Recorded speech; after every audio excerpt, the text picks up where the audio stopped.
Hello guys and welcome back to another episode of the We Do Cool Shit podcast, and we're here today with some very exciting updates of the show of the year.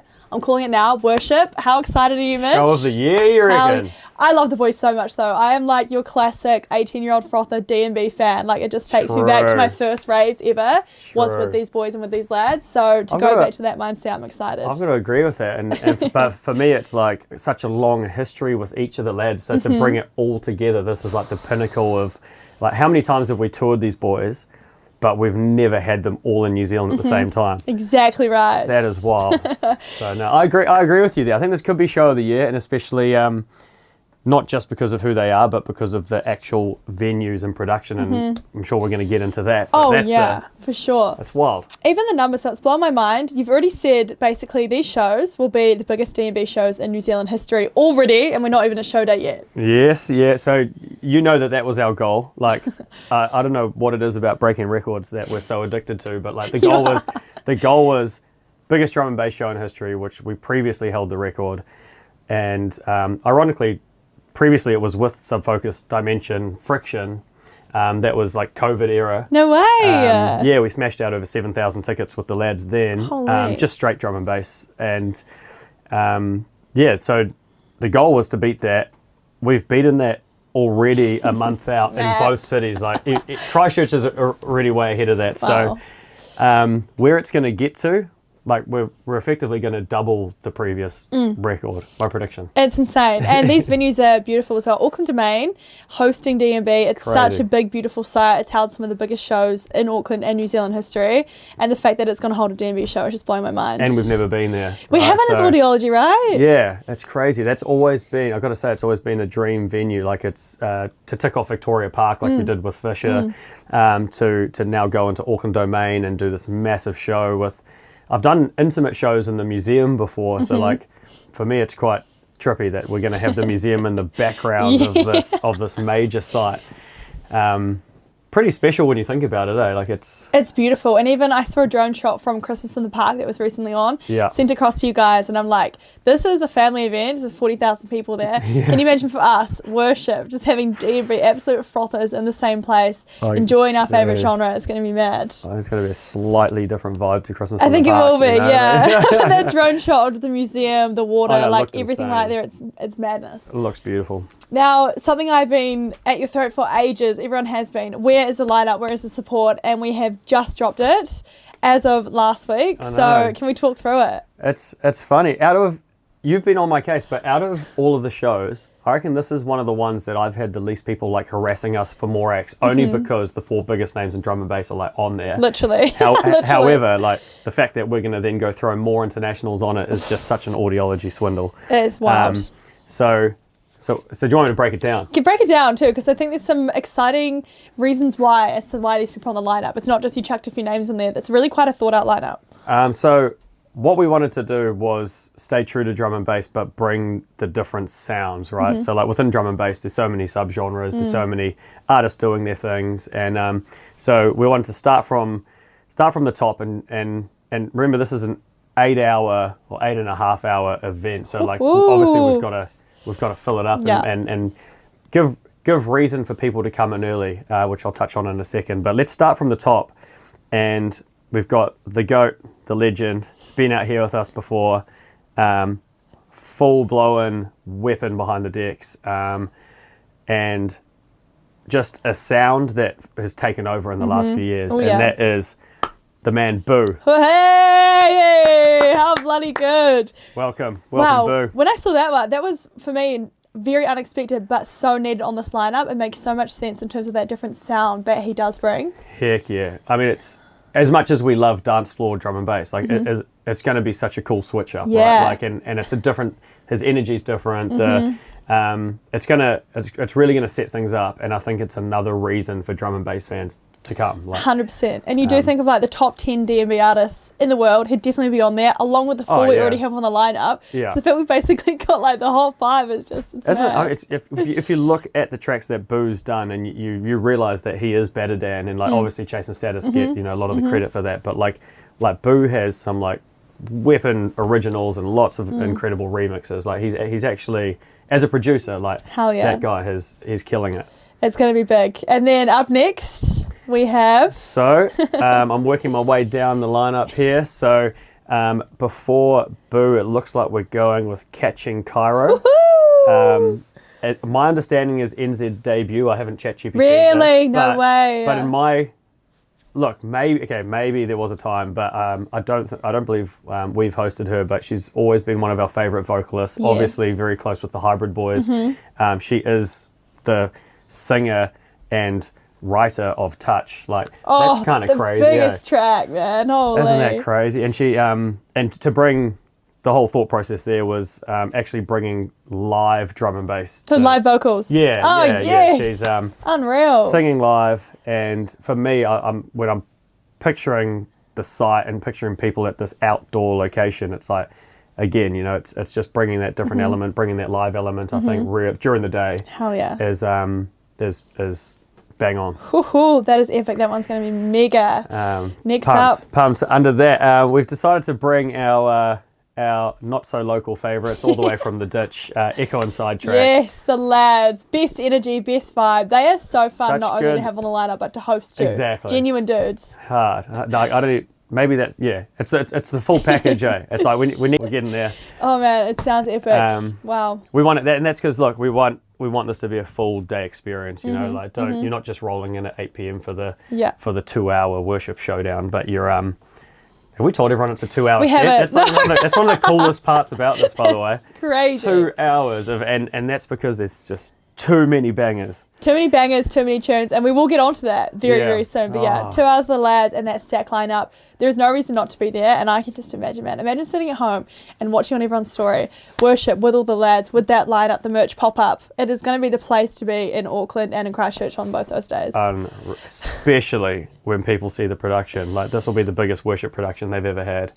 Can we talk about that? Because I have not heard anything about the production myself. I've got no idea what is happening. Luke not showed you anything? Luke has not shown me anything. I have not heard any of the conversations. So I'm really keen to know what's going on, because I know between you, Seb, and Luke... Why are the team hiding all these details from you? Do you reckon they're a bit nervous? I think it's just always very subject to change, and no one trusts me. Yeah. They're like, that might happen. So they wait till it's confirmed. No, that's actually a really good point. And that's because it always does change, and it did just change again last week when have this beautiful, nice little late night meeting, and they're like, no, we're going to have to go bigger. And you're like, hang on, this was already the biggest SCAF production build I've ever seen. What? They're like, nah, we're going to have to go larger. So I can sort of describe it to you, and then maybe we can overlay some drawings here. But what we came up with is a pillar system that similar. You've sort of seen the LED pillars that they've used at Red Rocks, for example. Because we're outdoors in a massive field, the idea was to exaggerate the hell out of it. So it's like 4 pillars which represent the lads, full LED, and each of them is as high as a 5-story building. No way. Yeah. No way. Okay, which comes down into a full scaffold where we have not like a full 360 feel, but the on stage, it's a full platform that you can walk out onto, which will be giving away. Punters are on stage for worship. Punters are on stage. No way! I'm not going to tell you exactly how, but you're involved heavily in getting them on stage. So Luke's decided that that's another reason people are going to come in early, because you're going to be the one giving out some bands. Giving out wristbands is one of my favourite things to do at shows. Boom. We'll tie that into the merch. Yeah. Oh my gosh. You're going to need security. I will. At that point. So imagine, big pillars, people on stage, but then this is something I really, really wanted to nail, and you've probably seen it with Fred again and stuff overseas. We want the production goes right through the crowd. What? So instead of it just... the stage isn't mind-blowing, but the fact that the pillars, lights, flames, fireworks at the end, what? It's you name it, it's there, but the production goes right through to the back, and that's... I think when you're in that immersive, especially outdoors, indoors definitely. Indoors is a different ball game, but when you're outdoors and you feel like you're inside all the production everywhere you look, and it's almost like 360 for you. Oh my goodness. That's the goal. This is massive. This is crazy. This sounds like all these months of planning coming together. You are. I can feel it, and that sounds incredible. My God. So production, lineup, everything is there. Production, lineup. Major. There's nothing more we could honestly add to the show. it's like all in. It's all in. It's because we want to show. For me, it's like I said, it's everything's come together. It's the pinnacle of like everything we've been working towards. It's an opportunity to show people what audiology can do. 100%, and what the genre deserves as well. Exactly. Yeah, like 20 years of this genre. Well, 20 years plus, you know, before my time. But for me, almost 17 years of pushing the sound, and like for this to be the climax and to show people what drum and bass can do in New Zealand and show the world. Like, I genuinely think. Even places like the UK will look at this and be like, that is absolutely stupid. Like Seb saw the drawings and he goes, this production would be impressive in the UK, never mind New Zealand. Like that's mad. Yeah, it's that level. It is all go. Wow, and I cannot wait. The countdown is well and truly on. What are we? We're so close now. We are so it's scary, so close. It's scary, but it's also so exciting. And I think the team is just it's gonna be one of those moments afterwards, like we had with Black Box 2 years ago when we first delivered that. It's going to be those moments we sit back and we go, did we just do that? Yeah, exactly. Yeah, I feel like that and it hasn't even happened yet. Right. It's like, are we actually doing this? But apart from that, lineup, production, let's just touch on our favourite tracks from the guys, because these guys have had such incredible careers. They've made some of the best music in the genre, and we were going through deciding what our favourite tracks were, and it was very hard.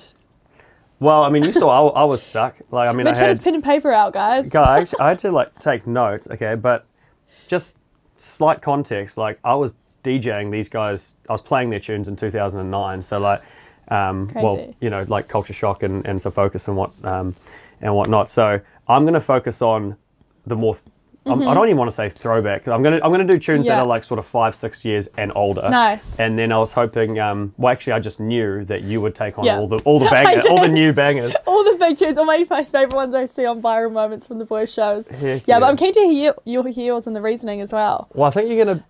How do we do this? Do we go like one for one? We're going one for one. Yeah, should we start with subby? One each for subby. Start with subby. I'm not getting out the notepad because you made me feel. I felt. Yeah, I felt like I was 96 writing that. So I'm going to go my first one, and this is because I want to show a side of So Focus that people don't know, and it's also a tune that I was connecting with Seb, their manager, on because we were fanatic fans back then before we had ever worked with him. But the track "Could This Be Real" from his self-titled first album, 2009, is a non-drum and bass track, and it is the most feely, like. It's just such a vibey tune. I remember like traveling internationally and playing, you know, one of those songs that like represents your trip with the lads. Yeah, I love that. So that was it back then. If you haven't heard "Could This Be Real," get it on, and you'll just be like, man, the song's amazing, but you'll be surprised that it's So Focus. It's subby, yeah. Wow, all right, insert the clip here. Insert. All right, what have you got? We'll go back and forth. Okay, my one, it's from Subby's new album. His new album, by the way. Listen to that top to bottom. It's just the most incredible hyped journey of DNB. I loved it so much, but one track on there that stood out to me, and I think a lot of people online, was Elevate. Yeah, the vibe of that, the tune of that. It's something you can play over and over again in so many different environments and contexts. It could be like in your car driving somewhere. It's at pre-drinks. It's at kick-ons. It's like first thing in the morning. You can play that track whatever the mood is, and it just feels good. And it lifts the vibe. Absolute tune. It's also one of those tunes that's very distinctively So Focus, because like you know how you just hear those synths and you're like, man, or his drums and his synths, which now everybody tries to replicate, but no one's subby. No one's subby. Insert it here, guys. What a tune. All right, and then I'm gonna go. The good thing about this tune is not only is it like really old and showing my age, but it's still played in almost every set. Okay, so Rocket has to have an honorable mention. I think it was on Ram Records. Absolute banger. But you know, how can a song from back in the day flawlessly work in today's sets, no matter who the artist is? You can insert that tune into any set and it still goes off. So that I just have to go with. I had to narrow this down from about 20, so I'm putting Rocket in there. It's one of those ones too that, like you say, you hear in every single set, but I don't think a lot of people my age and my generation would know that that's Sub Focus, because they just hear it so much, it feels like a new tune. But the fact that it's been around for so long, you're like, what? That's just crazy. Unreal. I used to play it all the time. Did you? Was that the go-to? He's like, Well, it's just a home run win, but I just didn't think it would. If back then, if you went, hey man, like in 17 years, this tune's going to absolutely pop off. I was like, what? Oh, I love it. Now, my second one, I think it's probably the track he could be one of the most known for. He's got so many good songs, But Solar System, we cannot give that no mention. Like, that tune is just huge. Is that the biggest? I don't know statistically, but is that the biggest or most well-known drum and bass song of all time? I think it was also a lot of people's like entry into drum and bass, because you hear that and you're just like, oh, like it could work for anyone. I could play it to my mum and she'd enjoy it. That and Desire, I think. It sets this period for us. What, like, I can't remember, 7 or 8 years ago or something, but massive, eh? Still played in every set. They're literally. Like, oh, unreal. I remember being at someone's show. Who was it? I was at a show and we're like, okay, let's count how many sub-focus songs are going to be in the set. And it was like 6 subby tracks for this massive international artist, and you just can't go past any of them. Unreal. So good. Unreal. Okay. Do we go on to Dimension? We have to. Dimension time. Okay. Here's one for you guys. I remember this one distinctively because I won an aux wars like at 5 a.m. on a bender once. You know, like the sun's coming up and like and everyone's like, all right, man, like play the song that you think is going to like take this away. And I was like, yeah, I've got. I don't know how it came to mind, but because I was a Dead Mouse fan as well, but but Dimension remix Strobe, and it is this like 7-minute journey. Oh, and I can't even explain it, that I was. Yeah, well, I think we were touring Dimension a little bit before that, but I became like a full-blown just fan after that. So that's one of the cleanest, most emotional like remix journeys I've ever heard. And that's what Dimension is so good at, is taking everyone on that musical journey. And that comes to my song next. And mine is Where Do We Go? And this for me is just a big tune. It's just that emotional DNB that really hits home. Yes. Plays it like halfway through the set at any rave. And it's just that moment where everyone takes a minute, everyone pauses, everyone looks at their mates. And I love watching people, you know that whole quote, like, you can't sing along to DNB. But that is a track where just everyone sings at home at the top of their lungs. So true. And it's just such an emotional, like, it really switches the energy up in such a way that not a lot of artists can do with their music. Yeah. And so I think that song for me, Where Do We Go, is just absolute banger. Good choice. That song's flawless. You cannot not like that tune, eh? It's one of those you know, when you're on a road trip and you listen to a track and then you get to where you're going and you're like, well, I don't remember the last 8. You were just hypnotized. Yeah, literally. That's love it. So good. Okay, I'm gonna give, again, this is a hard choice, but like when I think of tunes that have like almost defined a moment, I have to give this to Offender, the track Offender, because that, I think it was like just out of COVID era. I'm sure I won't bring this up, but no, it was an absolute, like, it was just smashed it on the tour that we did. But for me, it defined this that sound, you know, when everything went like sort of like 4/4 drum and bass, like, and then there was like 20 people tried to do an Offender after that, but Offender's still it was still the one that defines that moment. Yeah. So I just the whole visual with it. Every time I hear the track, I think of him with his flame guns and you know. So huge track, and just the timing I think was really important. So that's my number 2. I love it. I'm going back to the Dimension emotional DNB. I can't get past this tune, Guardian Angel, one of his most recent releases. The acoustic version, mate, it's like teary. That's emotional. And seeing Dimension on the piano playing it really shows the artist that he is in every element of his music. So cool. He's such an incredible producer. The vocals on that are absolutely flawless. And the big moment for me was seeing it at Boomtown on socials. The big drone shot. He closed with it at his Boomtown set. And that's one of the most viral DNB moments of the year last year. Really? So it's crazy. His own content popped off. Every single person in the crowd being like, Boomtown closing, Dimension, Guardian Angel, and the song wasn't even released yet. And so that's just made it this big track. And I just cannot go past that. And I really hope Worship close with it at the New Zealand shows, because that's just going to send it home for me. That's my prediction for the closing track. I like that. I haven't actually thought about what they close with. Oh. And is it like an encore situation where the lads walk off and then my giant pillars light up? Oh. If anyone's going to do it, it's them. Let's go. All right. We're on fire. Next, 1991. 1990. Oh, Culture Shock. Oh, you got Culture Shock, yeah. You know, we're in such flawless. We're working in sequence here. Yeah, so go Culture Shock again. All right, I'm gonna go again. Throwback. It's a track called "Have It All," and it is an absolute monster. And I wanted to bring it up because I don't know how familiar like all the new generation would be with it. I mean, I think it's 9 or 10 years old. but listen to that. Definitely on the heavier side. But nice. But it's when I was again like playing Culture Shock back in the day. Like it's his sound has transitioned quite a bit, but I really still love and want to give a nod to like the heavier, grungier like Culture Shock from back in the day. Yeah. Definitely, if you guys get the chance, go back and listen to early Culture Shock days. Yeah. It is an absolute vibe. So we'll give, that's my first. That really reminds me of a set he did. We had that Red Bull Underground rave, and he just went like old school Culture Shock on that, and we're just in this like enclosed garage. Full Culture Shock old school was the big vibe. But for me, I'm going new school. I can't go past Miracle, his new track that came out. Subby's on that one too, right? So Sub Focus and Culture Shock moment together. That one is good. And you heard that too on mainstream radio as well. Yeah. The remake of that, the remix they've done is just so good. That's like been the track of like the end of 2015. It's so on. Unreal. It's a Miracle. You can't go past it. Oh, I love it. I love it.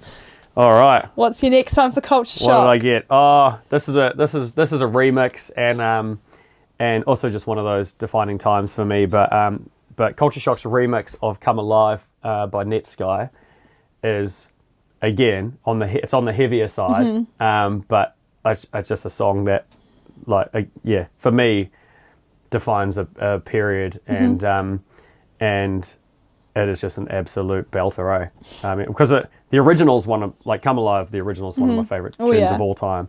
But I just want to give some love for Culture Shock's remix because it was probably my favorite remix out of all of them. I think it really shows too how incredibly skilled he is as a producer. The fact that a lot of the remixes that he does become as big or even bigger than the original track. Everyone just it's one of that they hear it, they're like, I love that so much. So true.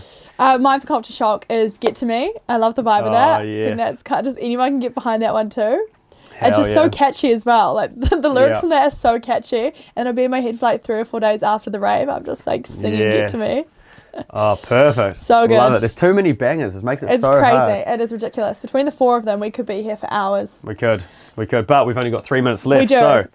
So, where did we get to? 1991. Yeah. Hey. All right. Sticking with my theme of tracks that are like 6, 7, 8. I think this track's 8 years old. But Kings and Queens.